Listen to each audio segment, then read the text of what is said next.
So వాడికి ఆ MBA student కాబట్టి అందరు అమ్మాయిలు వాడిని చూస్తూ వాడి మా షేర్ మార్కెట్ రేపు చాలా క్రాష్ అవుతుంది, బీ రెడీ.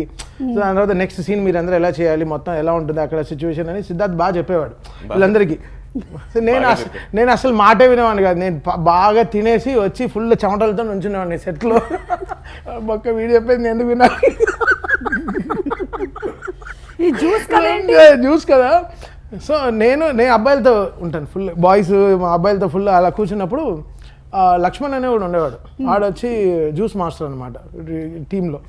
ఆడు సడన్గా ఏమైంది, మంచి గ్లాస్ గాజులో పైన మూసి గాజు గ్లాస్లో మూసి ఒక మోసంబి జ్యూస్ తీసుకెళ్తున్నాడు. నాకు వాడు వెళ్తున్నాడు, చూస్తూనే ఉన్నాడు ఎక్కడికి వెళ్తున్నాడు వీడు అని. చూస్తే వెళ్ళి సిద్ధార్థ్కి ఇస్తున్నాడు. ఓకే ఇప్పుడు నెక్స్ట్